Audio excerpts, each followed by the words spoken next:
Welcome back to It's Only Money with financial advisor Scott Brown of Edgewater Family Wealth. His left and right-hand man, Tammy, is here this morning on a beautiful Sunday. And before we went to break, I was talking about how I only just pick individual stocks from my stock picking app. And, when I first started about a year or two ago, Infinite Money Machine, and I was crushing it. Now I see a lot of ads where for things like mutual funds and annuities, and I'm sure you know 1,000 of these things. But for me, when I see mutual fund, for some reason, I just think of like advice my grandma gave me, or like I think I even got one as a gift one time. That could be. Are those still relevant? Should I be moving to that kind of system and just stop this stock picking nonsense? No, and as we've discussed many, many times, these things are products. They're tools. It's like a hammer, right? You're really good for driving a nail, not so great for washing windows, right? It's funny to me when I meet people and they come in the office and they hate this or I hate annuities. My grandpa was killed by an annuity. I don't know what they think. It's just a thing. It's a tool. It's a product that insurance companies sell that grow tax deferred, and you can put in this investment or that investment or their.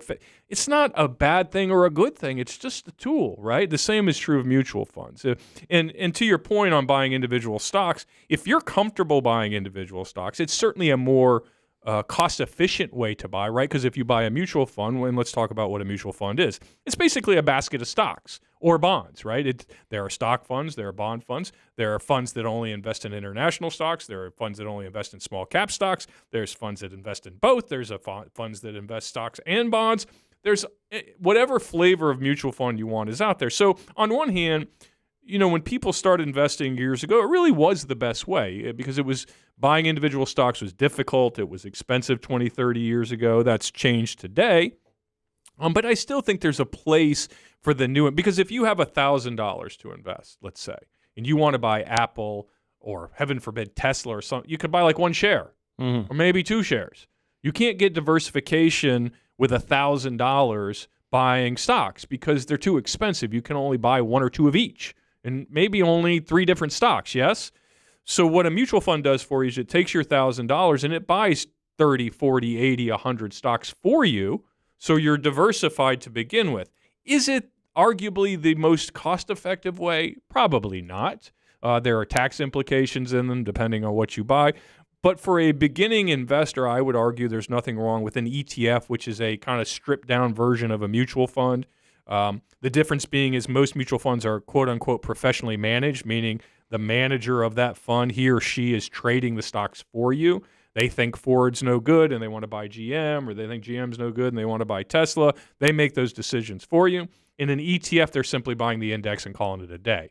They're not switching anything. They're not making strategic moves, usually. And for that, they're less costly. So what I would say is, rather than throwing the baby out with the bathwater, well, I'm in a 401k and my only damn choice is mutual funds. Well, that's okay.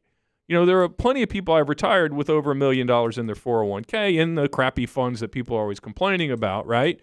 What I would say is, and to be fair, a lot of 401ks or 403bs are now going to ETF models to bring the cost down.